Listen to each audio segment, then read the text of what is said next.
Bonsoir, bonsoir, bonsoir, bonsoir la famille. Bonsoir la communauté congolaise.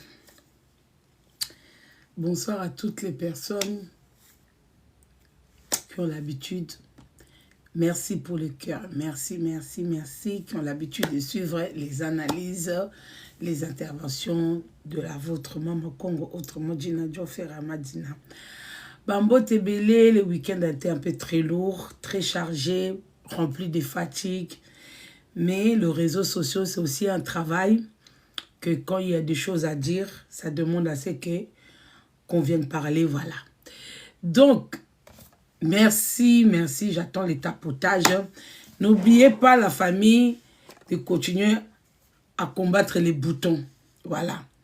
N'oubliez pas de continuer à combattre les boutons. Commandez ce produit-là, très efficace, chez Awatosa, de Dr Jafar, ma maman Georgine. Exotique Awatosa, na Sévran Bodot.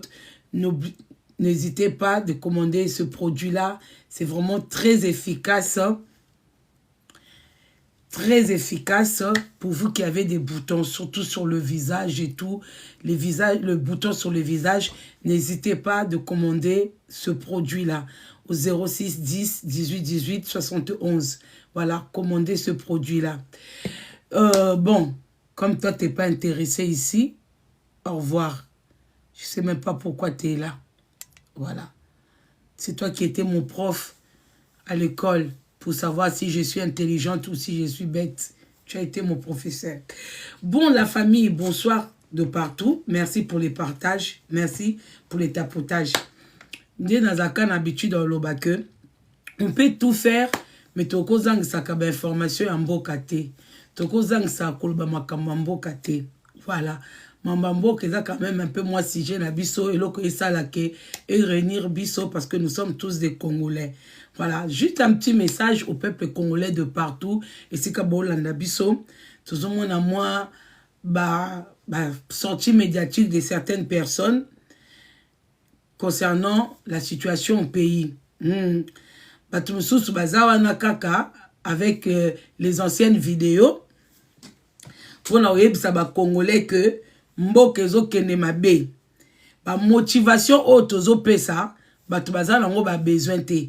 Certaines personnes veulent rester seulement dans les insultes, seulement dans les critiques. Oui, le critique c'est bien pour avancer, pour faire changer les choses. Il faut critiquer. Mais il y a des choses que nous n'avons pas comprendre. Nous n'avons pas comprendre médiation, réseaux sociaux, médias Kingakati, médias Kingakati, il y a soi-disant Kabila. Moutou ayela biso na kombo ya Kabila. Oyo vraie identité, vrai kombo Chilelo. To pesa ba kombo nyonso tout mais ye na misu ya batu atika na kombo ya Kabila. OK, il y a pas de souci. Le nom ça se trouve partout, ça peut se ramasser, ça peut s'inventer dans atika na kombo ya Kabila. Moi ce que je comprends pas, bato baza ba communicateur na yo. Je ne comprends pas pourquoi ça leur fait mal jusqu'à aujourd'hui. Ils continuent à insulter le président Tshisekedi. Toujours comprendre l'été. Les accords ont été signés. Maintenant, le problème, pourquoi vous êtes toujours dans les insultes? Ce qui m'a propos la bureau. Au fait, vous contredisez. Bon, ça, c'est contredire. Pourquoi? Parce que, président Chilombo a Tekimboka. Que les accords en question, ils ont avantagé les Rwandais et les Américains. Nous, on a tout perdu. Mais pourquoi Sotozan a tout perdu? Vous êtes toujours dans les insultes. Maintenant, laissez les choses.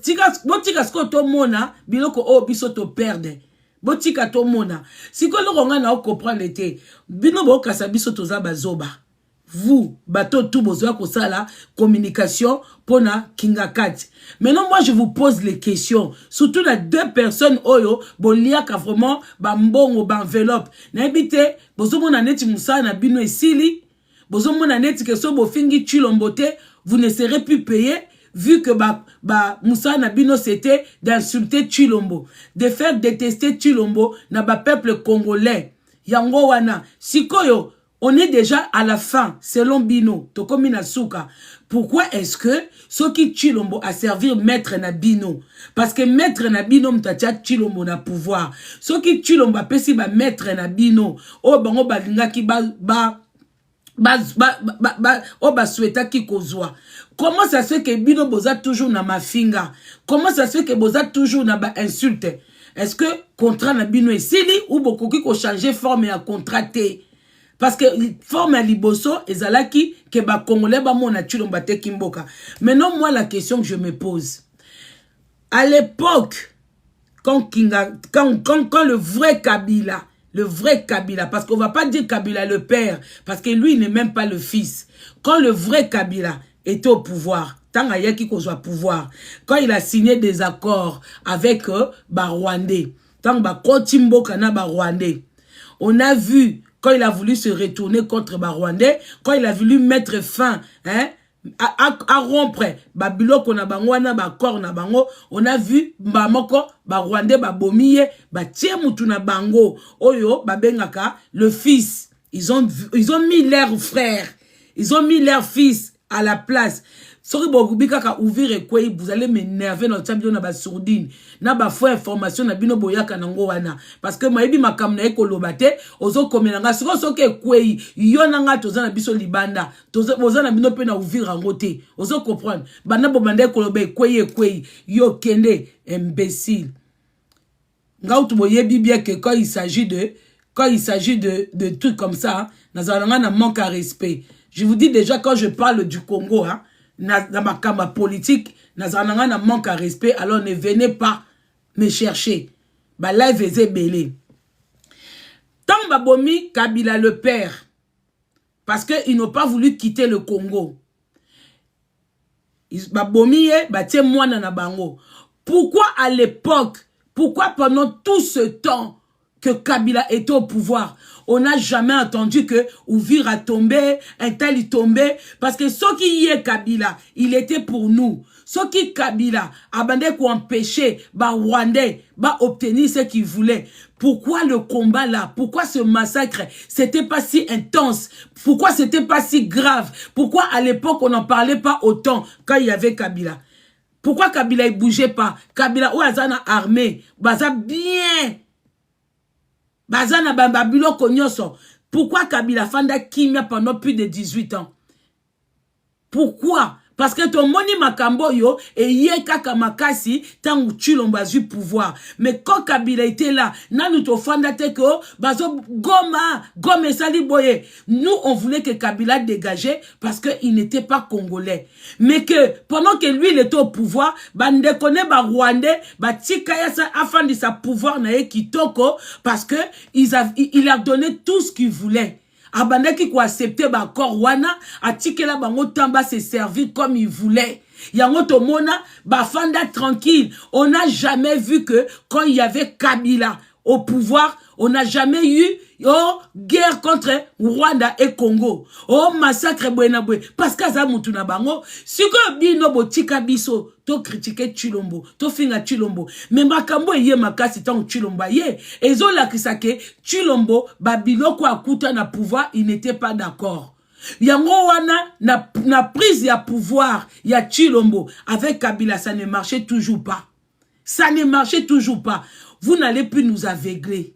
Bo aveugla biso. Ngana loba kika soki bino boye. Biso peto eko talisa ba congolais. Bako tika la côté na bino. Bako koma moukie. Parce que on va parler. Et puis de toute façon déjà, même na niveau ya Congo, na niveau ya Congo, votre Kabila, il n'est plus apprécié.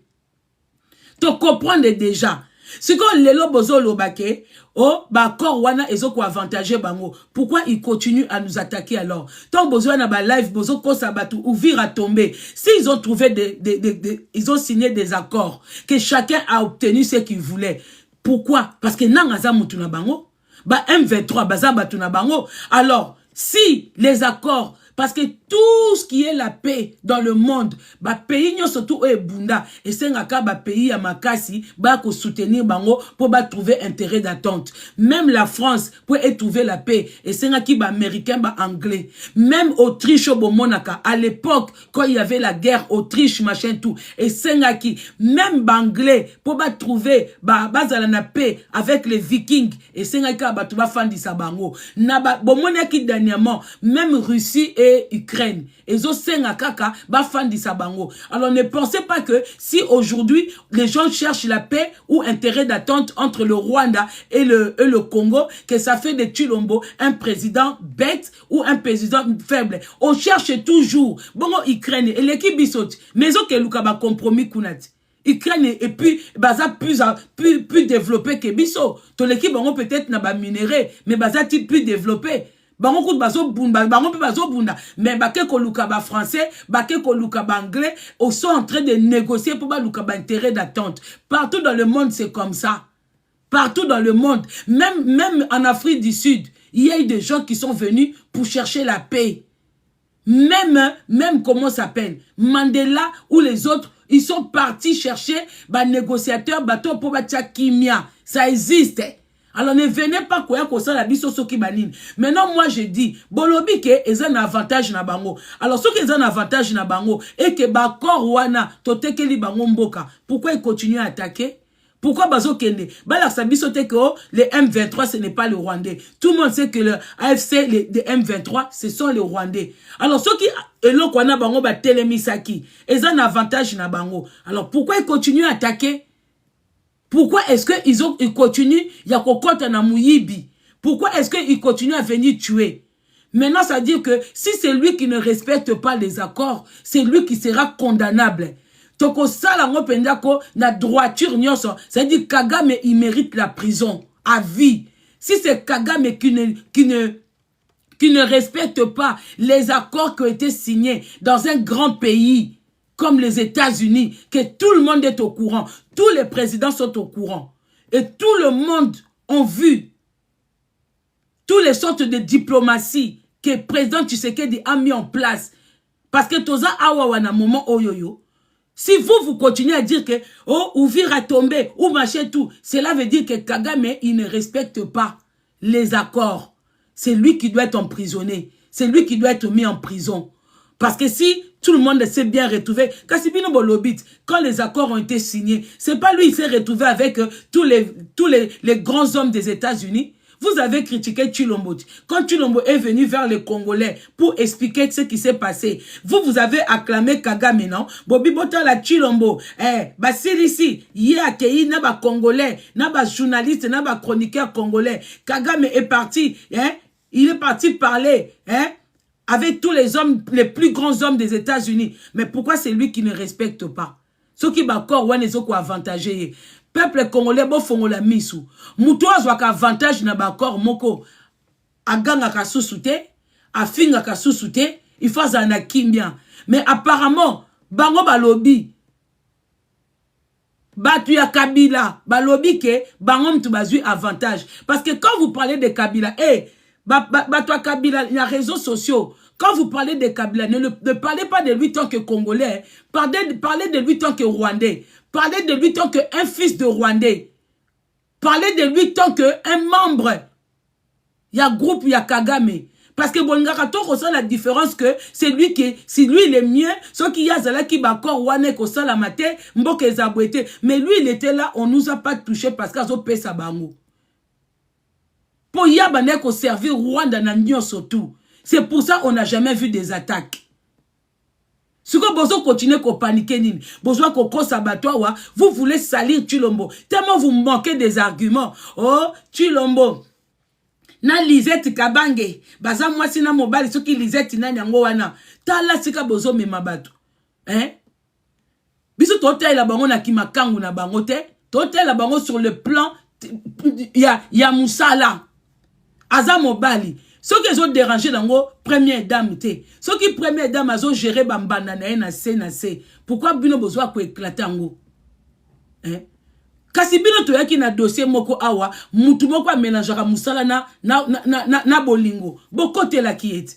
Quand on est venu dire à une certaine chanteuse là, une employée là, de ne pas parler du passé. Parce que dans le passé, cet homme-là était occupé. C'est pas vous qui êtes venu acclamer. Ce qu'on y a Chilombo. Qu'est-ce que ça a à voir? Kabila avait eu 2 femmes. Kabila Bala Kingakacha Mwasité. Il a fait ça pour que le Congolais l'apprécie. Kabila, et il est avec sa femme rwandaise. Oh, Batutu Bayebi. Pourquoi Bofande la ngote? Pourquoi Bofande la ngote? Ba salité à batunyo surtout. Il y a ba président yo sur les cas Bofande la té. Donc vous pensez que Bozo Yapé, oh, Gisèle Pela. Mais Gisèle Pela, c'est sa faute. Tu as eu des enfants avec un homme. C'est comme Mobaliwana a qu'un pouvoir, a memi yote. Mais on continue quand même à prendre soin de toi. Mais yozo ke no tia libaya. Ozo ke tia libaya, bande kono ba komi ko kenya na bamboka ko bimisa que tu es première dame. C'est normal que ba bengano na ebong na place wana. Parce que na trône moko y a jamais eu de reine. Il faut qu'à moko mutatika là. So ka fanda ki tranquille na kwen na on n'allait pas la déguerpir. Bon monite que y a rwandaise afanda kimia. Bibo kasaka mama kasi ba ki ko yebisa bino ke mama di mama, ce n'est pas la première femme. Ba tela biso ye. Tellement que biso tozaka ba zoba ba congolais, ba bibo bozwa mwasi ya congolaise, ba yebisa kingakati. Vu que tu es rwandais, pour que le Congolais t'apprécie plus, prends une femme congolaise, hein, là qui c'est la bango, yangwa tela biso mama di mama. C'est pour ça que mama di mama faisait tout pour montrer à Kingakati que je travaille, je t'épaule. Pas yebi que ça qui place ya ko wele là. Yango bomona bana ko luka ke kombo na etalama abando ke pa batama boke mabe, abando ke ne boe mabe. C'est pour ça. C'est elle qui était en danger. C'est elle qui est en danger. Yango ayiba pe ebele pour yebi ke mukolo ba Rwanda wana ba kokende. Elle doit se mettre. Franchement, elle doit se mettre en sécurité. Yango bomona ka muyibi ya basi na le numéro 1 na Congo wana. Eza Kingakati moi si.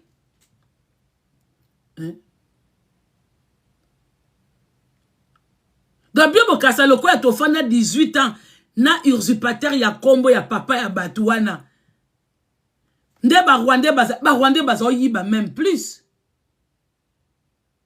Maintenant, laissez-nous travailler pour ce pays-là. Ce qu'on va encore essayer de signer, Moutakozo n'a pas athée. Atabo fandeli en pendant Ninibwe. Ce n'est plus le moment. Botika tolukam Congo wana. Inondation wana si là. Botika nanu. Bumba. Franchement, Bumba, si j'étais à ta place, Longwa nan. Longwa vaba longola yo. Longwa penza. Longwa ndenge ngobila longwa yemoko. Longwa deti mutaba ndundwana mususu alongwa yemoko kolinga teke omoni soko omoni komi na ba moment boko bwe bata Bumba boye nan ko ebisa ye soki komi na ba niveau moko bwe Bumba n'attends pas. Moi j'ai demandé, j'ai fait appel. La famille président Tshisekedi, vous qui nommez les gens, moi je demande pour le bien-être des Kinois, pour le bien-être des habitants de Kinshasa. C'est la biso Jekoko Mulumba na poste wana ata tant que intérimaire a relevé na nous défis a mekanan ko relever défi wana a la kisabiso que azasusu il ba ponte à la même manière qu'azaka proche ya ba électeur na ye parce que il y a que lui qui est dans les critères. Boa kolobela biso teko oh mulubabwe on veut voir le monsieur Jekoko na poste ya gouverneur. Tolingi a relevé défi wana. Donnez-lui ne fils qu'à une année. Total na nous ba changement ko salama. Parce que pour l'instant, hein, bah on nous ba leki wana pendant des années. Rien à dire. Zéro. Lui il a des critères. Aza mutu o azakana souci à ba électeur. Aza mutu o azakana souci ba tuba zala bien. Il nous l'a démontré kakana Kingabwa. Il nous l'a démontré na ba petite chose. Donnez-lui de grandes choses pour qu'il fasse bien les choses. Ba yebaka mutu na mukie oyazo sala que soto pesi ya munene il peut le faire. Donnez-lui, mettez-lui ce défi là. Laissez-lui avec ce défi. Bumba kutuboze c'était ko to fete ba fête. Bumba doit démissionner. Bumba zaba ja ya batu to koko tika kutu teka banda ko se justifier. Oh l'argent a fait ceci, l'argent non. Non. Muto zo koma Uvira est tombé kendo relevé ango. vu que tombé, yo comme la biso awa. Pour biso awa, tu se déplacer kunate. Yo kende. Au lieu comme un de quoi, merci d'information. Merci de quoi, kende. Kende. Yo kende. Kendo sungabang. Pour moi, biso bazoba. Yo kanisi ba communication na bino bozo salawana. Ya lokuta, ya ba congolais, ya rokosa ba congolais, nous on n'est pas dedans. Eh? Maman, et si tu as parmi les bosso, on a compris que on a servi, dans niveau de la communication, on a travaillé pour des Rwandais gratuitement, même sans se rendre compte. Eh, on a travaillé pour eux. Je ne suis plus là-bas. Oh, d'accord. Moi, je n'ai jamais vu bateau yo. Encore raison qu'on avantager bino. Mais c'est vous qui êtes toujours là, perturbés sur les réseaux. C'est vous qui continuez toujours à insulter. Et là, qu'on avantager bino. Vous travaillez pour Kabila. Ce qui lelo oyo. Avantage est na Rwanda. Mais c'est Kabila. Le Rwanda, c'est Kabila. Kagame, c'est Kabila. C'est quoi? Pourquoi vous êtes toujours agité? Hein? Bien bokasi bino bokanisi ni so boye ko déstabiliser. Biso si toloba ki Congo au Congolais. Vous pouvez l'insulter. Vous pouvez insulter Chilombo. Biso nyosto pupo la ye. Mais ce que zakaka pobo pesa Kabila, lielo kuta wana avantage toboyi. Wana toboyi. Aucun Rwandais a kozwaka susu avantage et pas na biso ba Congolais. Aucun Rwandais to komona ke susu mutu malamu et pas na biso ba Congolais. On s'en fout. Rwandais, mon côté, c'est vous les traîtres qui parlez du bien de Kabila. Kabila n'est pas la personne qu'il faut dans ce pays. Kabila zaba kombo oyoyo, surtout ya hier, kombo ya Kabila le PRT, mais Kabila le kuta oyo. Aza mutu oyo, soki ba Congolais ba moni ata elili na ena kingabwa, o na matonge, o na masina, o wapi, to moni kake elili, o bo moni kote mona ngaba, mutu moko azo kokana na zoba wana ya Kabila, aza mutu ya kotumba. Kanamba aza mutu ya kotumba. Alors, si bino bozo tiakaka bozo fandaka na bakiti, po boya ko pese avantage, ngana lobby na peuple congolais na biso. Bomoni tanyo surtout au Kabila fanda. Pourquoi ba Rwandais bazaki ko manifester, ba ko boma na bango nde bazo boma biso te, nde bazo yiba te, po Kabila mtafanda ne bonga wana. Tanka ba moni Chilombo akomi wana, ba multiplier ba massacre na bango, ba multiplier makam na bango ko yiba biso, po biso to mona ke eza Chilombo. Voilà. Alors, tant que na bango azalaki wana, bafanda ki kimia. Bafanda ki kimia. Siko bino bolobi ke babiloko wana ba accord et avantager bango. Alors pourquoi? Kasi batika na kwa na bango, biso pe na kwa na biso siko toligi Kinshasa et comme Allemagne. Nde ba promettait biso. Siko po Kinshasa comme Allemagne d'Afrique. Siko et c'est le moment de travailler parce que tu lo mabanana ko travailler ba accord wana ba madusu nyoso akuta ki na pouvoir. Ba compétence nyoso tout. Ba biloko tout ba sende nyoso akuta na pouvoir. Yangwa bande ko travailler nango. Vu que ton moni accord na misubwe, c'est-à-dire chacun reste chez soi. Ce qui boyokana ki ba sob moko bwebanini, fait mutu na mutu a respecter, mais biso siko tolingi travailler banda. Biso to bandi ko simba kota musala. Bino soki bomoni ke musala na bino ya pa Kabila et suki bon na makamsu so kolbateka kabwa ko finga Chilombo, c'est votre problème. Mais soki bo fingi Chilombo, bo suka ka na Chilombo. Mais soka bo cheka ka kingakati comme la personne en face, biso peto ye.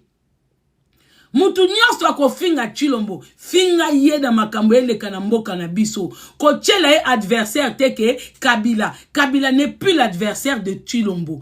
Kagame n'est plus notre adversaire parce que les accords ont été signés. Bango ba chika na mboka na bango, ba ya lisusu pa na biso te. Soki ba ye pa na biso, Chilombo a bien respecté la diplomatie, a memi likambu na plan politique.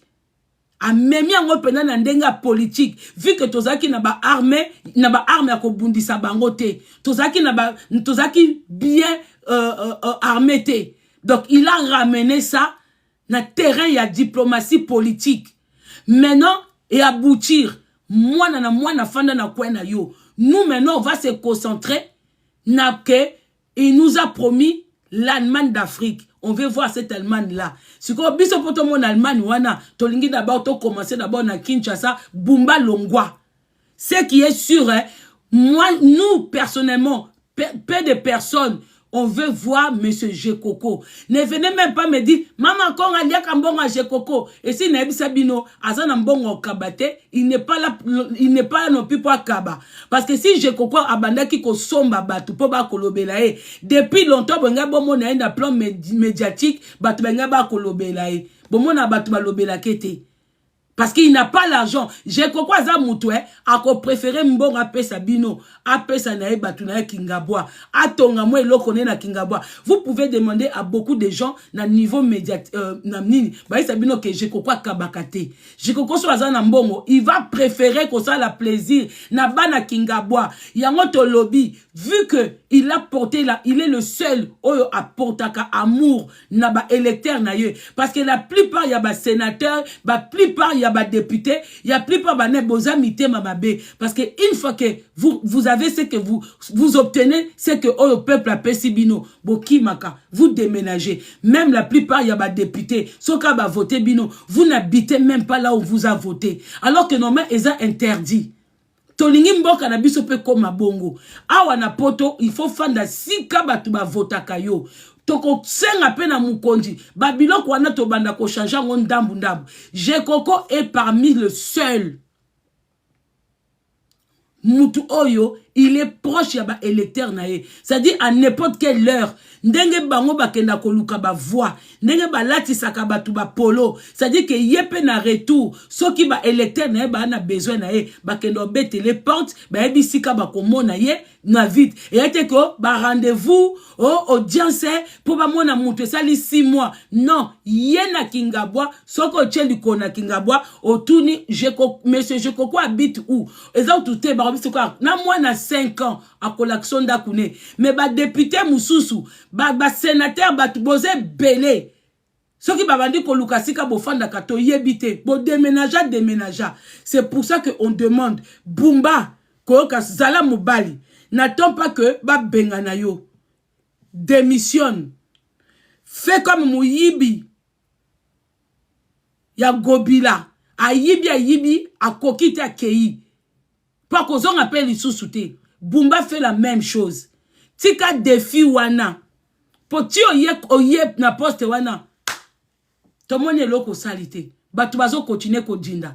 Ozo buka. Ozo yo. Osai no kaka. Ozo no kaka exemple ya Gobila. Lili ko buka.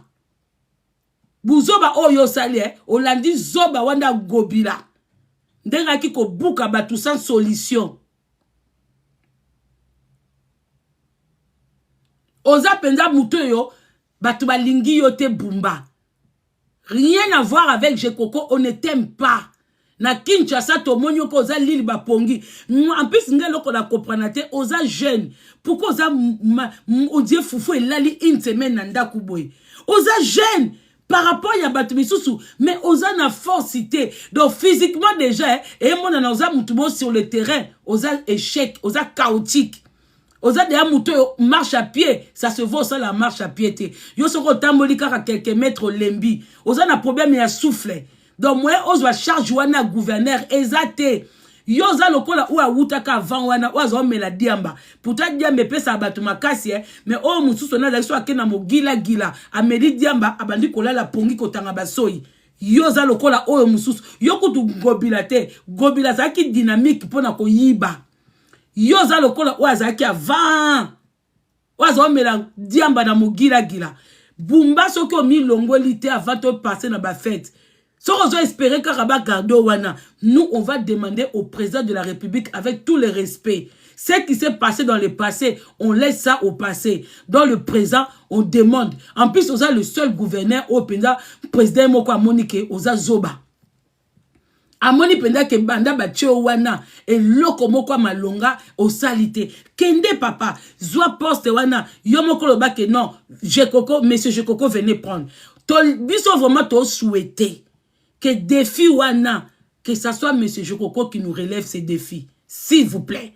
Alors makamna bino bozo ya wana bata mafinga ya Chilombo bozo biso soute Ngape na comprendre que bon continuer ko finga Chilombo parce que à part ça vous ne serez plus payé. Ko finga Chilombo eza plaisir ya Kabila na ba Kagame na ba Rwandais. Donc continuez à être payé pour l'insulter. Nous on n'est plus là. Sachez très bien que ba corps wana eza na un avantage à ba Rwandais té. Ce que ezaki na ba avantage à ba Rwandais Kagame kuku dendo anga ko seka faka ça la fête na minito yo na Rwanda parce que si c'est lui qui a gagné na ba corps mais à ça la fête na mboka na hein abimisa ba troupe naye abimisa bango bakoma koya kozwa siko po ba bando servir bango dans les normes. Ils n'ont plus besoin nanga pe bima na yo parce que vu que ba kolo na yo ici ba signer accord même nanga ozatsu na besoin te ko naza côté kontuki côté nini là bokomi siko ko ça la violation ya ba accord oyo est signamé devant le monde entier. Maintenant, ça sera même plus à nous, les Congolais, de venir vous faire la guerre. Ça sera aux Américains qui ont permis à ce que ces accords-là soient signés. On demandera maintenant, on demandera des comptes à au président Trump de venir vous juger, vous. Yeba Américain, si vous ne respectez pas les accords, ça sera parce que la personne qui est au milieu, quand deux personnes font la paix, on n'a pas besoin de la paix, que Chilombo tout ça. Non, il y a eu des accords qui ont été signés. Chacun doit les respecter dans son coin.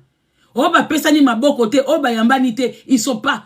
Ouais, bazaki ko yambana na bandelier, tant Chilombo qui pouvoir avant. Pour comprendre les bango bien, c'est pour ça que bazaki ko seka, bazaki ko yambana. Parce que quand je poste moko sika, quand tu n'as encore rien compris, fais-toi passer pour un kizengi. Fais-toi passer pour un ignorant. Parce que nano yebi terrain miné wanate. So ngulu ba olekayo. Oui. Kaka mutoto fingi zoba. Kaka yem ta eko laksabiso ke à comprendre les leçons. Oh, pa Kabila le père, là où il est passé. Pour Kabila le père, tanga ye, a komi na mboka. Il était pressé. Ya robenga na bango. A bosana kike, a kota kina armée na mboka.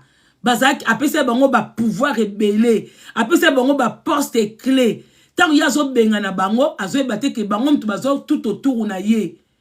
Bango mtu baza tout autour. Ya loko loza na ndaku na batu moko baze belé, yo mutu moko zo benga na bango bako boma yo. Yango ba boma et Tribichou, gros bisous à toi. Yango ba boma ibiso Kabila le père na facilité. Chilombo il a pris la leçon. Il s'est fait passer pour un ignorant. Il s'est fait passer pour quelqu'un qui est bête, qui ne comprend pas. Il s'est laissé insulter par des Congolais. Au fait, ibiso to finga mutu abunde la biso. To finga mutu oyo afandi na kiti moko bwe akuti bakor abike atana expliquer batoyo bako comprendre te. Laissez-le continuer à m'insulter. Un jour, ils vont me donner raison. Voilà. Et les biso bamsou to ko comprendre on arrête.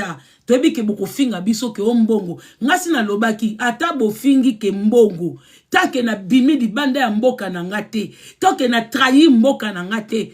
Tout ce que vous allez dire eza Mouton na isi bino ke so komi ouvrir tomber hein. Ici na bi ba jeune bino. Koya okomi na ngango awate kendo délivrer bango. Ngama beso bomoni na komi ko kumisa Kabila lokuta. So bomoni na komi ko kumisa Kabila lokuta wana lokuta. So bomoni na komi ko kumisa mwasi na ye. Mwasi oya congolaise oya bakenda ko bale la biso ba traître. So bomoni nga na okumisa laisser les morts enterrer les morts. Na mwasi na wenge woman c'est que na komi traître parce que bangwana nde ba traître na biso. Mais Taylor atana ye na zongi na Chilombo. Naza traître parce qu'il est congolais. Il est congolais. Et tant qu'azana on a pouvoir makamunyo so sili tongi to mona sikoyo Allemagne d'Afrique. Parce qu'avant on ne pouvait pas le voir. Maintenant on veut le voir. Alors pour tout le monde to bani non kosenga démission nanu immédiat.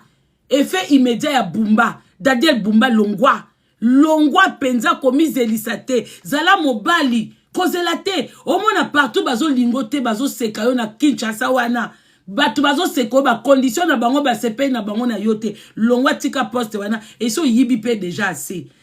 Tika monsieur Jekoko a relevé défi wana. Et vous qui venez awa, bomoni bingaku tunde na zabweko, ata bolobi gamini toyo. Oh mama konga zoldia oui, no le na kati mboka nanga. Donc ata bolobi o Chilombo Ndumba. Franchement, c'est un moulouba. Muluba ya mwasi moko nan to monate bino moko tu bozo ko acclamer mobali moko ya musicien awa o bozo benga image ya musique mboka na biso o bozo benga soki bo pesa ekombo soki nani na biso mais azo bimisila biso kindumba ne ye moko boy azo tika mwasi moko akobimisa ke ya trompaka basi tout ça et tout mais ça nous empêche pas d'aimer sa musique.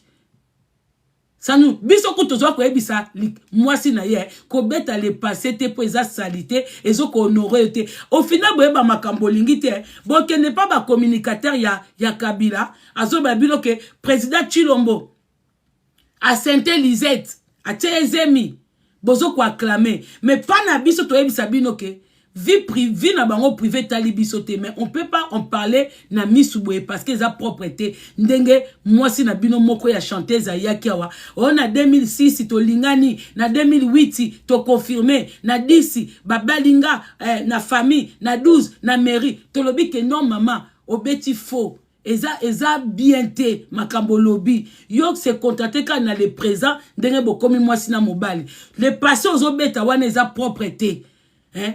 Biso to yaki awawa to komisa bomoni des fois hein, en force de haïr les gens et poussara biso na buzoba ndeko na biso ya congolaise ayaki pe ko laksa biso ke na bota naza na bana tout ça mais dès lors président aye na pouvoir aye na mwasi oba souffra na ye depuis longtemps oh mwasi azoke musala ye moko alobi. Mais tant qu'il y a un sabiso que Namboka, tous en a 2 premières dames. Il y a un peu ça qui bien té. Et puis c'est propreté. Image ou ne peut c'est propreté. Il y a une image bien bon bimela. Oh Lisette, bon quand tu so bimi si Lisette, bon déstabiliser première dame. Tous en a première dame moko. Oh biso oh frère na biso ya mboka, président na biso. Ataza oh soki munyangulenge o aza rwandaise biso to zuye to balie to eko komise congolaise baso biso to boyi wenge woman yefa kene na mboka mbali na ye ko kinga kacha mwasi yefa landa mwasi na mwasi landa mobali nona mobali na yo na mboka na ye chaque femme landa mobali na mboka na ye to lobaki angoti tolobaki yango mwasi na mwasi landa mobali na mboka na ye ya baliko même awa leo na poto basi bela mindela ba française babala ba congolais bazana bana ba congolais soki likambo bomona te soki ba reflet mobali moko na mukanate mais soki batali kabala abala mtamboka na bango ba pesi avantage bwebwe kasi bango pe bakende na mboka mibali na bango bakende oh biso tozana oya biso mwasi oh président bala azana ye wana donc azana mboka ya mobali na ye elle va se faire aimer à travers son mari biso peto lingaye eza mutali bosote nani awawa une américaine yaki ko bala awa na époque ya ba roi ya ba princesse moi na ba Espagne ya roi Espagne abala ki na France ba memi kenye na mboka mobali na yo elle s'est fait aimer là-bas. Tout le monde a pu moutumoka awuta mwasi moko pe ya kombo connu boy awuta Amérique des États-Unis d'Amérique aye na France kobala c'est à l'époque c'était comme ça biso pe nyakero aye na mboka ya mobali na ye ndeto barazago zairwazite mais elle est devenue à travers son mari ba wenge woman defo ba bima ba kinga kati ya basi ndefo ba bima po mibali na bango ba osala trouble baza ya bisote. Tout ça désolé. Moi si m'talandaka mobali. So ekomi mibali bokomi kolanda basi na bamboka na bango ekomi dangereux. Ekomi dangereux. Ekomi dangereux. Siko baso no suboza pembeni o bozozo bazemi. En tout cas faut boyeba ko garder ba place na bino. Donc biso to wana première dame moko. Ata bo fani na plateau bokomi koloba oh Lisette Kabange, on s'en fout de Lisette Kabange. To yebeli etake moi si a Chilombote. To yebeli na musala na zosa na ki ministère na ekuna. Poueba nyonso bozo lobane tali bisote. Bo pesa eba titre nyonso. Bo benga e muyibi, ngana yebi ke muyibi koleka. Olive na mboka wana zate. Olive aliba koleka. Donc même manière mobali na bande ko yiba, même manière yepa bande ko yiba. Donc parmi basio bazana mbongo na Congo, ya miyibi Olive Lembe. Donc bozana likamba kwa koloba na bisote. Merci Grace Kelly. Merci. Bozana likamba kwa koloba na bisote. Donc, parmi bato miyibi. Donc, nako tout ce que nazaki bino, bato wako kote la kabila, na banini. Menanga na oka soni. Parce que nyo soto obino bolobela Chilombo. Toko ki pe ko fonda tozo aussi la ngo kabila.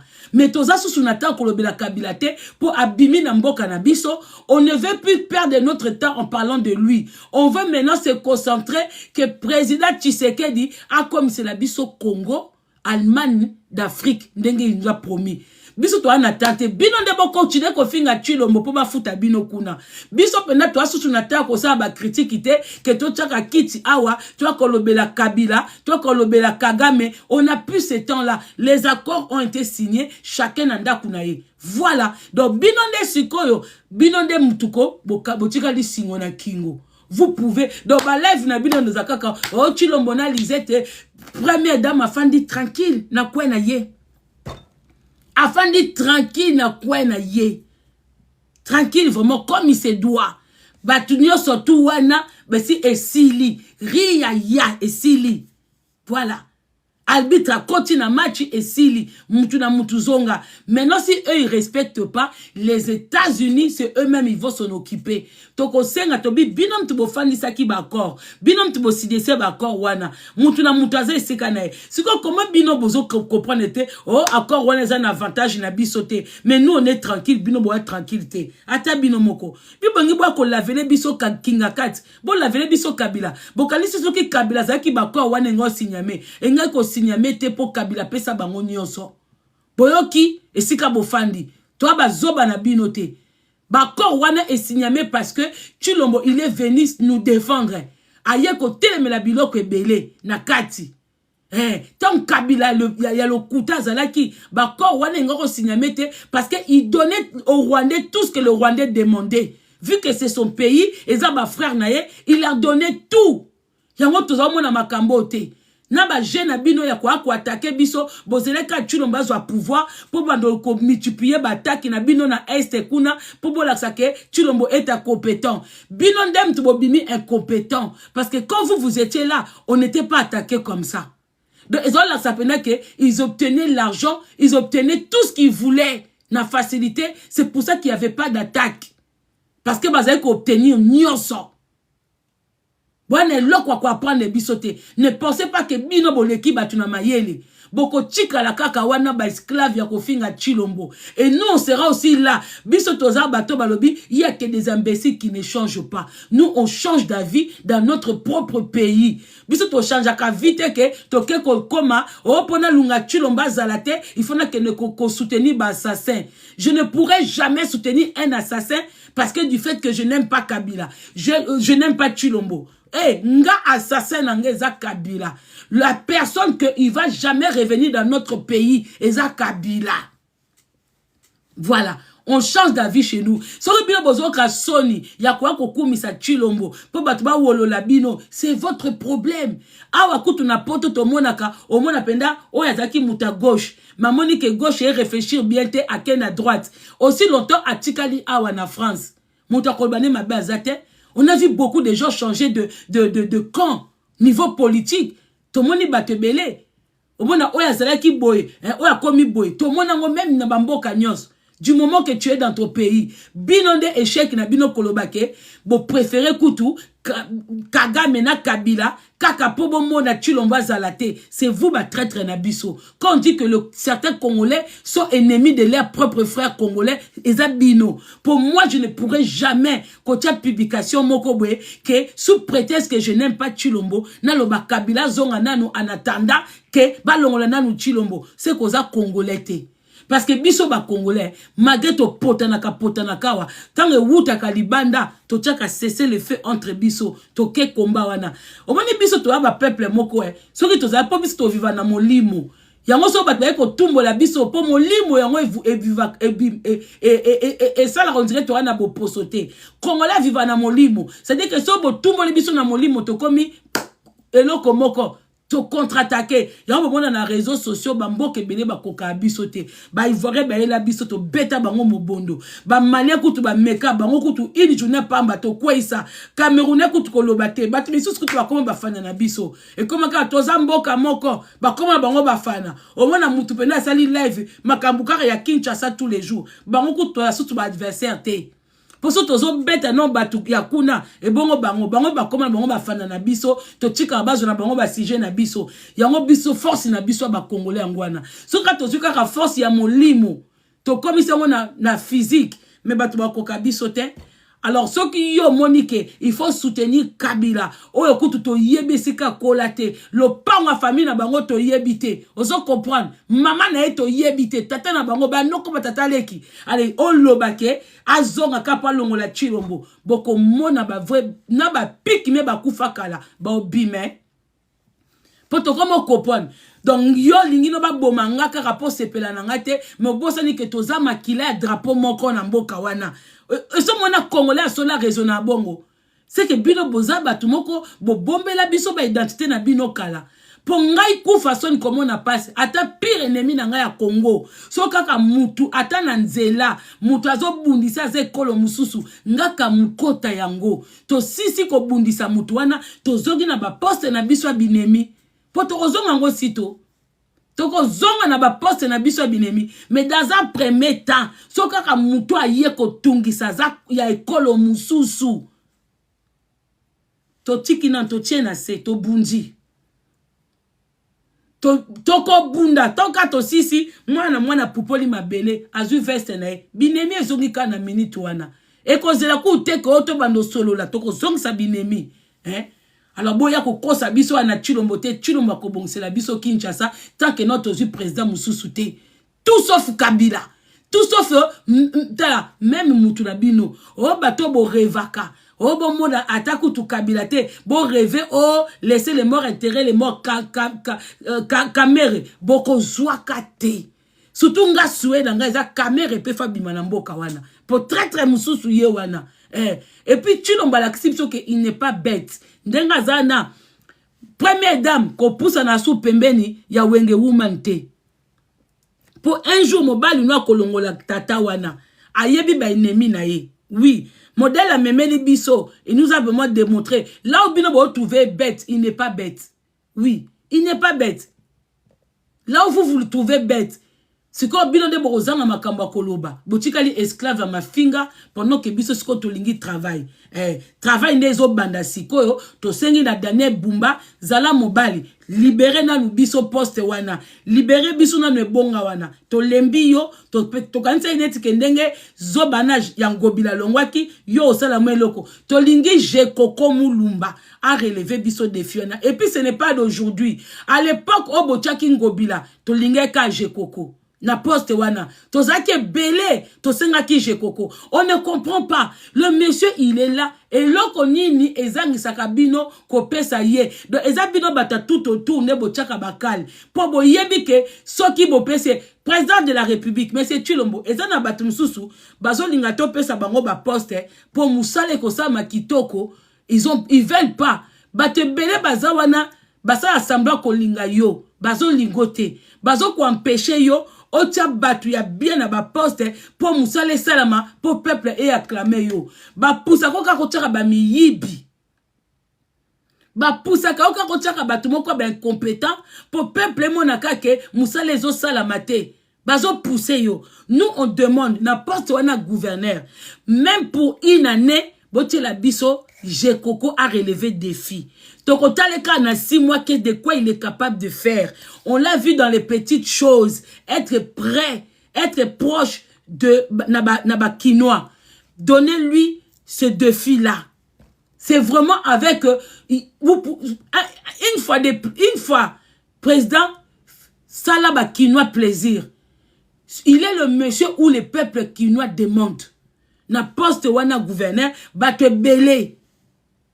Et lui c'est sincère pour ya foutara ne médiaté. Donc, les gens qui sont en train de le réclamer, c'est sincère. Balingi ba monewana, ase la bango musala. Sko batimisu suneti député à kende na changu. Eza soni. Tanga yoki ba na changu ba réclamer Jekoko, mais c'est Jekoko na makambo salaka. Balingi ba kese la bango, ale député moka keko boaka zelo kuna. Alors que ça faisait combien de mois, oh batwazo le la libulu kuna. Oza kendete. Hein? Oza kendete. Ale tango moni, Soni wana ba comme réclamer monsieur Jekoko ayana changu aleboke boaka zelo. Franchement pour une fois président de la République monsieur Tshisekedi Tshilombo tela biso monsieur Jekoko na poste na kota la kutu que batba ko bano non il n'est pas compétent non batela ke bakali lui devait être là na place à Gobila et c'est quand botaka Gobila c'était lui qu'il fallait mettre. Il est capable de relever ces défis. Donnez-lui ses responsabilités, on va voir. Le reste, Tosengi dissous sous démission. Il y a ministre ou il y a jeunesse. Vous voulez faire plaisir à la jeunesse, donnez quand même un ministère, la jeunesse, pour que jeune bamona quand même que bakoko kota pouvoir. Mais c'était pas la personne idéale. C'était pas. C'est bien de donner une chance à la jeunesse. Mais il faut aussi chercher de trouver quelle jeunesse a son mérité. Ndeko moi si, yo ke ino ko kabola ba jeune préservatif. Hein ndeko nanga. Oza mwana okoli na poto. Ba préservatif wana c'est des choses qui doivent se retrouver dans les plannings familiales. Ce n'est pas un ministre de jeunesse que no kabola biloko wana. Ozo kabola bango o préparer nini na mutu na bango. Ozo tina bango ba kende ko beta ba magoda. Ba uba kendo sala nini de yomoko oza médecin te oza planning familial te yo oza ministre ya jeunesse ozo kendo sala musala obike babiloko yo obike pourquoi bino bosala ka misala o eza ya bino te pourquoi vous faites les choses o eza ti yomoko oza okomi ministre mais renseigne-toi c'est quoi ton rôle donc bino bozo zo ba rôle ya ba mais créer même des postes hein. Bon créer ma poste. Hein? Ce qu'on va distribution wana pendant ba fête batu bakomela au tini bango na débauche. Donc yo za no ministre à jeunesse, OK na yo ko mona ba jeune, au tini bango na débauche. Donc bo sala kango mais bo se protégeaka. Tu es médecin? Oza planning familial, hein? Est-ce que même awa na poto sika yo wuta na France?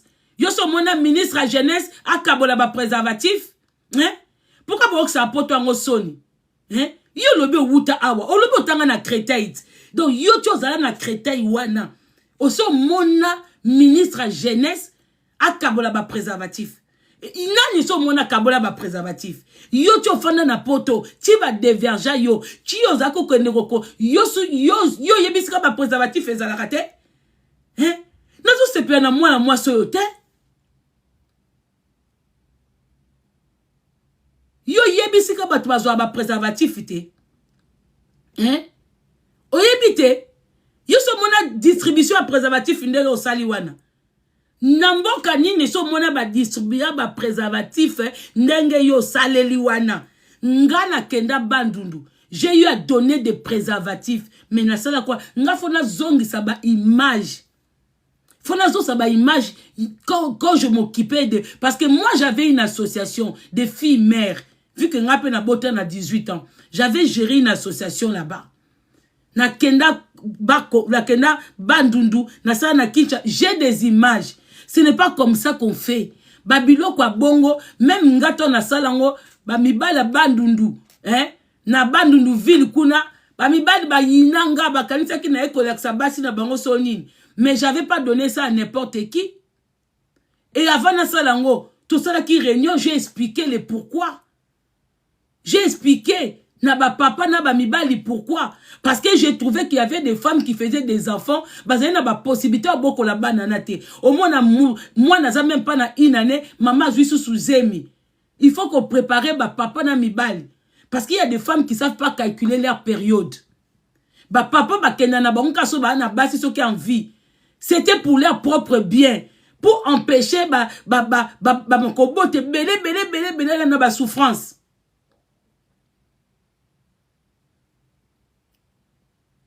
Na ba jeune ba teka on a ba planning. So kozaki na ngwe belé ki no tika na ba hôpitaux vu que biso toza na ba planning familial té. Donnez ça aux hôpitaux.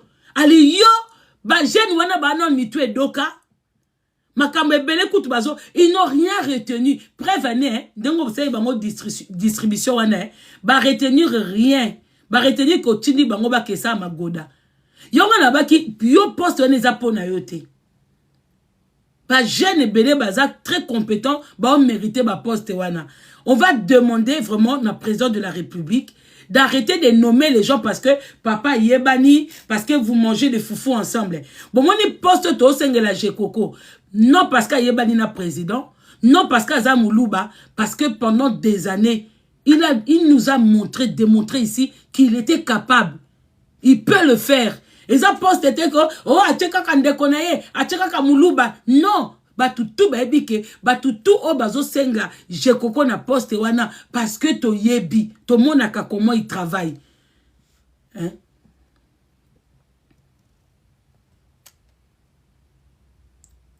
Le président de la République, vous devez arrêter de nommer les gens parce qu'il est un tel, parce qu'il est un tel. Cette fille doit quitter. À cause de la catastrophe est belée. Yé façon en église ya tata na mama na ye aliambonga mabonza. Il faut alongwa wana akendo liambonga mabonza. Et puis c'est pas parce que on dit que ministère à jeunesse automatiquement il faut une jeune ou il faut un jeune, non. Et qui para agiter. Mukolo mo pa koko zo ministère wana azo comprendre azo maîtriser ba jeune kolekana bango moko.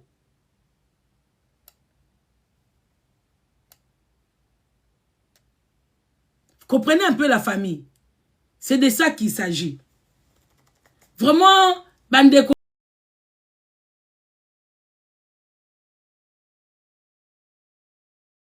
Zomona, bazo gaba déséquilibré, ba Congolais na ba apparition mususu.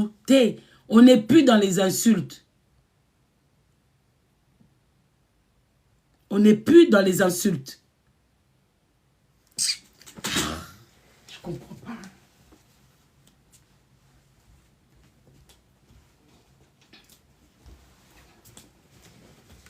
Comprenez la famille. On n'est plus dans les insultes. On n'est plus dans les insultes. Maintenant, place au travail. S'il vous plaît. Place au travail. Tozawana tebo andokwe ko biso oh Chilombo Lisette Congolais, soyons concentrés. On a eu beaucoup à critiquer, on a eu beaucoup à insulter. Maintenant, on veut voir l'Amérique, l'Amérique, ce qui est l'Allemagne d'Afrique, na Kinshasa. C'est de ça qu'il s'agit. Hein? Nga ba collègue wana msusu na baki, nga soki boye, vous critiquez Chilombo. Il n'y a pas de souci. Moi-même, je le critiquerai si je trouve quelque chose à critiquer. Nous tous, on est passés par là. Mais ceux qui bocheka en face de lui, bocheka Kabila, bisonye stokoya. So bocheka Kabila n'est plus la personne que Bobandako souhaitait à Zongana Congo. Voilà. Ça, ce n'est plus la bonne personne. Si aujourd'hui, il n'y a pas de Chilombo, on voudra encore avoir un président congolais de Kinshasa. À 100%, il doit au moins avoir 50%. Il doit avoir au moins un parent. Oui, un parent. To bon abiso mutumoko, oh, il connaît même pas des Kinois comment ils sont. Azata na tata moi cité, ayebe l'autre côté, ndenge to subisa Kabila pendant 18 ans, on va plus le tolérer. On a cru que malgré qu'il n'était pas congolais, il est venu, il pouvait bien faire les choses. Te à Kosabiso. Bon, Kosabiso pendant longtemps, on était des ignorants, vous nous avez trompés, là c'est fini. C'est fini. Oh bon, il y a accord. Ngana lobby. Ce qui accord, ou les un avantage na bisoté. Pourquoi ça vous choque? Pourquoi vous continuez à insulter? Parce que bino boza batwa Kabila. Kabila qui est Kagame. Boza bata Kagame. Ce qui accord wana, ça vous avantage. Mais soyez heureux. Soyez contents. Parce que par binom tu vous gagnez. Ben attends, pourquoi vous continuez à venir insulter? Vous avez obtenu ce que vous voulez. Pourquoi vous insultez encore? Est-ce que vous avez vu le Congolais au Congo mal accueillir le président? Non. tolingi to mona musala bo bima siko na vie na biso. Kabila bima na vie ya ba Congolais. Bima na ba vie ya ba Congolais. O esi bo yiba c'est bon. O nyoso bo zwa c'est bon. Bima penza na mboka na biso, zwa mwasi na yo botisa na bana, mema bango chez toi. Mema bango, allez vivre avec tout ce que vous avez obtenu. Allez vivre avec. Laissez le Congo aux Congolais. Botika biso sikoto luka ba solution na mboka na biso. Soki pe oza mutema malamu, kamere landa pe muninga. Yo pe na ebe loko zo wumela na Congo te. Na ndenga mabete. Au fait, bilo boza ba kola ba biloko moko, vous bino nde bolinga botia biso kaka ba trouble. Bo bimana bino esi bolé kamere yo somba déjà château awa. Soko mon yako vivre na château na yo. Vous avez acheté, vous avez acquis un château ici en France. Mais au Karamikara na Congo, bolinga kabo yiba jusque où? Bino boza batoyo, boza na ba pio pembeni, c'est vous qui mettez le calme na Chilombo. Oui. Bino mtuboza wana, bozo futa bani na média pour tous les jours mona kaka. Chilombo, Msalamabe, Chilombo, c'est vous. Mais quand vous êtes en public comme ça, on vous voit à côté du président Chilombo. Vous faites comme si rien n'était. Allez, comme Nabi Tobi ba technique na yo. Caméré. Au moment que Ozuik batak ya ba Congolais, qu'est-ce que tu fais? Tu demandes à ta femme d'inviter la première dame na fête à moi nanaï. Pour batwa mona que non, ils sont bien té, yo fo kende. Boza bien té. Et on ne veut plus voir notre première dame avec ta femme. Yo za muto onyo kolibiso pendant des années dans l'ignorance. Dans notre ignorance, il y a des Congolais. Comme les Congolais, ils ont la facilité d'aimer les gens. Comme les Congolais, ce sont des gens, même n'importe qui peut venir au pays, dans son pays, devenir député, ministre, procureur, machin, tout. On ouvre la porte à tout le monde. Même Gobila pas aux hommes souté. Moi, c'est Naza rwandaise. Même sous Bozo Koso, moi, c'est Gobila rwandaise. C'était Aza rwandaise. Il y a encore toko Gobila ya biso. Alors, basi wana bazana ba chance ya kozala pa na biso parce que mibali na bango. Mais kamere yo fo kende. Nazo comprendre te basi ba étranger ba bala mibali pa na biso, il faut ba kende, faut ba ya. Au fur et à mesure, même Gobila zonga na pouvoir te, mais sa femme elle a bienvenue parce que elle est au pays de son gars. Azana mboka ya musika ya pays ya mobali na. Mais kamere bimako. Pourquoi pour bima bolukaka bitumba bolukaka kaka déséquilibre politique ba kamere oza muto ya okotisa désordre makasi okenda ko sakana na opposition lelo soko opposition na mboka na biso ezala souté mais kamere laissez les morts enterrer les morts, c'est vous on a dit ok nous détruire opposition on réussit ça. Ou réussi ça makas. Ma bena bino bobi makate. Même si bovo yokutu mission na ezaki Chilombo a échoué mbala moko. Yo pembe na Chilombo, t'étais pas un ami, t'étais pas quelqu'un qui est venu pour lui apprendre quoi que ce soit. Non, yo pembe na Chilombo c'était pour veiller à ce qu'il échoue. Parce que preuve année, 6 mois à peine besoin de pouvoir, monter besoin bandé ko yiba, ko détourner mbongo, c'était toi, Kamere. Laissez les morts enterrer les morts. C'était toi. Ozeli ça écoute tout. Kende. Ozeli ça quitté. Tout ça wana po ba mona kaka Chilombo. Otela ye ba piège ebelé. Otela ye ba piège ebelé. Otela mwasi na ye concurrente ya yo. Sa femme au fait première dame, elle n'était même pas concurrente, il y a Kinga Katia, mais elle était concurrente de Wenge Woman.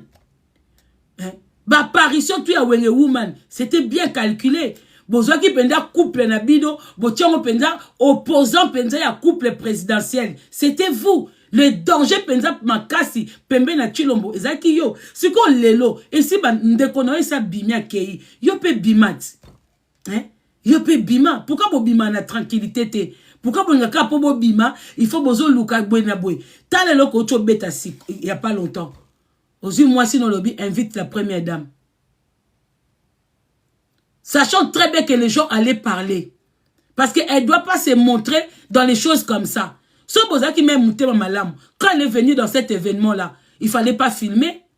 Parce que Yemoko Akoma Koyoka, dernièrement quand sa fille s'est mariée, on avait demandé à ce que tout le monde a fait titer, tout le monde est l'autre côté. Ils ont respecté qui? Car Mikie, mais vous invitez une première dame, oh que imaginez ça fait parler. Parce que Aza, image publique, Aza c'est la première dame. Tout ça là, Bongabo créé un scandale. Maintenant la première dame, elle ne va plus apparaître n'importe comment. Apparition en public, ça sera pour le pays. Et non pour vous faire bino ba camarade ba plaisir. Au bêta qui est Yassima. Le problème c'est que je trouve que la première dame elle est tellement gentille que Bozo azo comprendre le Wenge Woman te. Et Bembe Amoutou a déclaré live nanga. La dame est tellement azo comprendre le jeu. Pourtant Wenge Woman, elle avait déjà posé son jeu. 2 temps kaka bango bake babandi kokende ba propagande. Oh découple wana na propagande. Laissez les morts enterrer les morts. Na Wenge Woman. Dès depuis, bah posa qui déjà jeune à bango. Bah posa qui déjà tactique de jeune à bango. Mais, bokali se peut que Chilombo était zoba. Azote la bina binga bobo manga avanté. Nga bobo manga avanté. Ya l'axi bino pena que aza tente, aza milou, aza nae, oh nous sou to poupola ye. Parce qu'il ne voulait pas mourir tôt. Aboyaki. Mais ce qu'il a kakao, il laissait les morts, na Wenge Woman, nda kufakala. Alors moi, je demanderai aussi à la première dame, ne soyez pas dans les sentiments, dans le monde là où vous êtes. Vous êtes la protection de votre mari, et votre mari, c'est votre protection. Vous êtes une première dame. Vous ne devez pas être même n'importe où. Parce que Fetouana Babengisa Kiyo, c'était pour l'humiliation. C'était pour le scandale, pour son bien-être à elle. Il y a une lokumu que première dame a fait à moi nanaye parce qu'il y a le lokumu. Mais elle savait que les gens allaient vous critiquer parce que une première dame ne se montre pas partout comme ça. Une première dame ne vit plus sa vie normale. Une fois qu'on devient première dame, on ne peut plus vivre une vie normale. C'est comme une reine. Une reine, elle ne vit plus comme elle était avant. Quand on devient reine, c'est-à-dire que tout un pays, tout le monde, aux fragiles. On peut atteindre le mari par vous. On peut atteindre notre pays par vous. Elle le savait tout ça. On est à technique au caméra pesake. Wenge Woman a timba. Ba fan de la qui en réunion qu'il faut inviter. Parce que bébé que on refusé invitation à nate. C'est pour ça que même dans batwa libanda wana, batwa nini yango wana.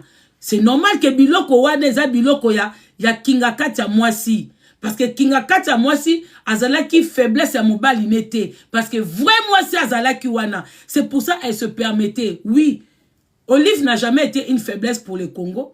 Parce que Batutu ya pembe nina extérieur baby que c'est pas aux yeux des gens on la voit une première dame. Mais tout le monde savait que pour avoir Kabila, il y a une vraie femme qui est à côté. Il y a une vraie. Bino tout boyebi que vraie zalaka. C'est pour ça il a attaqué Matanga. Son mari s'en fout. Ata Sali Makambu. Kinga Kati s'en fout. Bino bo si bo mona couple présidentiel wana proche nenge oya biso baza. Si bo mona nani Rwanda wana proche ya Kinga Kati ya mwasi. Non. Chacun vivait sa vie comme ça. Kinga Kati elle a voulu faire son anga komi sala ye moko. C'est différent. Yango bomoni na matanga fandi na mabele, yango bomona ye na banini boye. Mais biso toza na vraie première dame na biso, elle ne peut plus être là. Oh mba si mabose ba feti na bino parce que vous l'avez pas sécurisé. Ceux qui bolinga qui bo sécuriser ye nde ba vidéo ngo sala maté. Vu que elle était là, ba vidéo ngo sala maté. Pour ça qu'il y a mon enco. Donc je demanderai à la première dame, prenez ça au sérieux.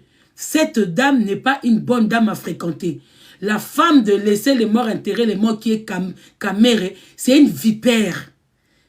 C'est une dangereuse ponabino.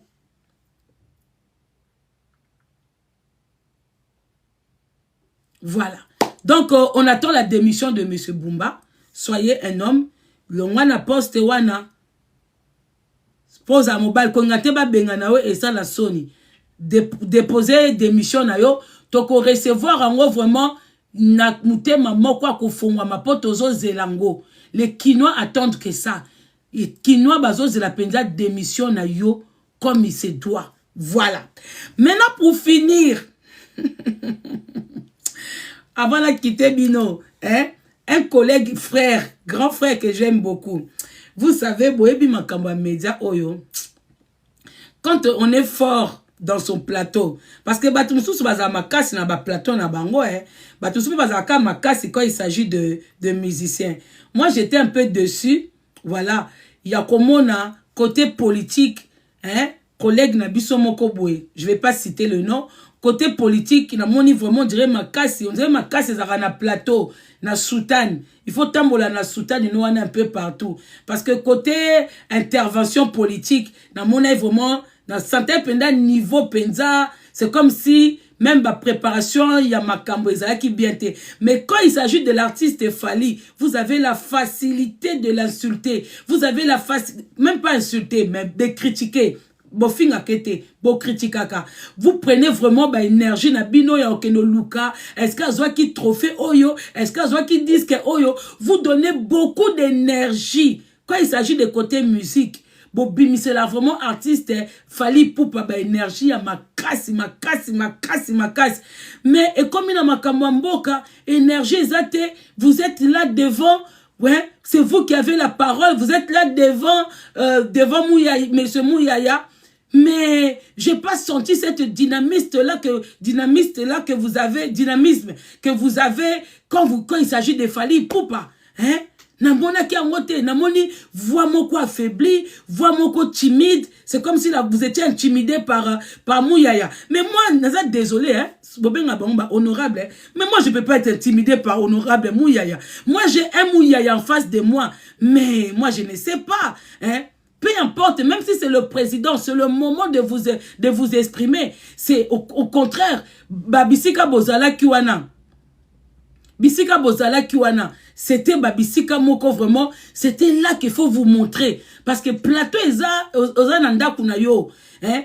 Bisika on a vraiment, on doit sentir vraiment qu'en vous devez donner le meilleur. Il fallait être bien préparé. Donc point faible c'est Fally quoi. J'ai pas compris. La prochaine fois, côté wana, collègue, il faut faire bien.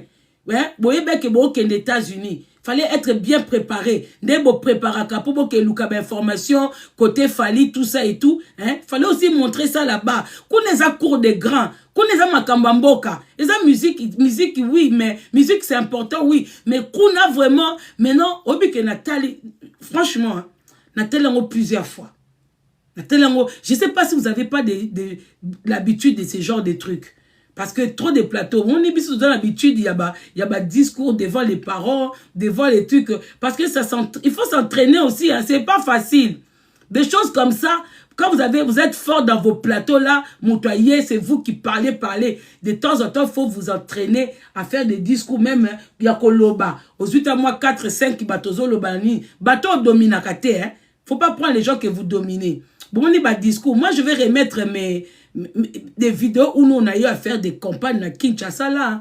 Hein? Nous, on a eu à faire des discours, hein, pour parler aux femmes, truc, le 8 mars, qu'est-ce que c'est? Biso tout ça, là, discours devant plus de 100 personnes, à Kinshasa, wana. Oui, moi, j'ai fait ça à la commune de Lemba, devant le Boukoumès, tout ça. Moi, j'ai fait un discours devant votre ministre des Femmes, genre enfant, là. Na ministère nae à l'époque de Lukiana. Nous on a eu à travailler aussi un peu dans ce pays, hein. C'est parce que pays wala bongochi que la batoupe ba place cité. Oui. Et c'est là que j'ai vu que Lukiana aussi était incompétente. Voilà. Parce que nous on a eu la possibilité de côtoyer Lukiana parce qu'on a eu, moi j'ai géré les filles mères na Kinshasa, j'ai rencontré Lukiana, les choses qu'elle disait ngabi Nzambe Batiepe ministre femme genre enfant, mais il y a des jeunes filles bazo ça là bazo souffrir mais ministère au bateau yo mbonga pamba ndeti mutoko Lukiana vraiment s'il y a eu quelqu'un que j'ai détesté comme moi c'est en politique pas plus, comme Lukiana Zate. Moi la seule femme que j'ai eu à respecter en politique et ça maman la biso oh Bazaïba. Oui, j'aime le dynamisme de cette femme là. Lukiana zéro 0 mois à moi si wana. Mais tala ministère ya kitoko ba pesa e. Ministère où pouvait être à côté des femmes, faire beaucoup. Ministère, obi que tala bande ko ba ministère mususu ça ko pesa batute hein. Ba ministère net ya ba jeunesse wana, hein. Ya pesa mwana na kuchino bato ba yiba ka ba mabonza, hein. Donc collègue nanga mbalasima, soyez vraiment bien préparés et ça là bien, voilà. Mon force on a bobimisa quand il s'agit y a makambo fali tout ça et tout on a bozo loba bozo pe explication qui toko oh boy j'aurais voulu retrouver le même charisme wana hein, on dirait charisme zala quitté on vous-même vous êtes chroniqueur mais on vous demande de parler devant le micro. Oui, j'ai pas aimé ça hein. J'ai pas aimé la personne qui vous a dit oh parler devant le micro. Yo moko za chroniqueur, un chroniqueur ne peut pas oublier le micro. Chroniqueur veut dire micro.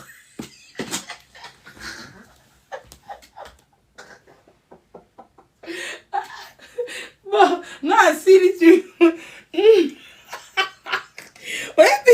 Non, mais j'ai pas aimé ça. Viens là, aujourd'hui dans le plateau, bêta bordure parce que c'est pas bien. Makamba salio wana, a salio ma bé. Soko zongi na plateau na o, bête bordure. Parce que quoi parler devant le micro, un chroniqueur, un journaliste. Est-ce qu'on peut rappeler à un journaliste de parler devant le micro? Ça c'est quel genre de manquement de respect, hein? Mais l'outil de travail d'un journaliste, c'est le micro, c'est le caméra, c'est tout ça. Comment on peut rappeler à un journaliste, à un chroniqueur de parler devant le micro? C'est quoi cette... C'est quoi? Quel genre d'humiliation ça, hein? Ma bête, qu'on rappelait journaliste à devant le micro. Ma bête, hein? Nabi pourquoi ba milieu bongo. Côté qu'on zaki quelque part hein, ils ont un politique. Mais zaki pe en face il y a Tim Fali hein.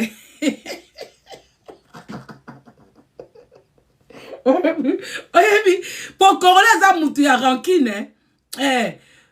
Collègue nanga au moins Congolais pas za mutu ya rancune. Magabo zaki na kambu ya politique hein. Magabo zaki na politique. Mais mutu a rappelé que le ba face à micro. Ane Tim Fali. A mona suko ba façon nyo so yo beta mutu na bango. Yé pas bête yo mweloka. Au revoir. Bon, toi, c'est la carte d'émission à Daniel Bumba. Hein? Daniel Bumba, c'est vraiment, toi, c'est la démission, et ça, abisso bien. Toi, c'est la démission, et puis, on attend de voir M. Jekoko Moulumba, na poste à gouverneur, et ça, abisso bien. Vraiment, je pense que beaucoup de Kinois seront de même avis que moi. Et Tongi, vraiment, défi, wana. Pour une fois, tout le monde a M. Jekoko, qu'est-ce qu'il nous propose, qu'est-ce qu'il peut faire na Kitouana, na poste, na gouverneur, total la île Bapon, dengue comme la biso na Kinshasa, voilà. Donc, on est là, tout le monde a évolution, vraiment changement dans Mboka na biso, côté transport, côté santé, tout ça, et ça la biso bien. Maintenant, on se concentre biso, tout le monde a changement. Nous, on n'est plus, oh, ce n'est pas le président qu'il nous faut, oh, machin, tout. On a passé beaucoup de temps là, et ça ne change pas. Il y a des conditions à vie à Bandekonabiso, au Bazan à Kinshasa, même nous-mêmes, quand un jour on va retourner là-bas. Donc, vraiment, c'est quoi, tous à la main dans la main, pour tout le monde Mboka bonga. C'est de ça qu'il s'agit. À ce qui concerne les accords ont été signés, chacun doit les respecter dans son coin. Ou il faut respecter, c'est qu'il ne s'est pas retrouvé. Oui. Ou il faut respecter l'accord wana te, c'est que na katia l'accord wana, bangonde ba se retrouver te. Voilà. Ce qui est sûr, hein, c'est ça. Bisous, bye.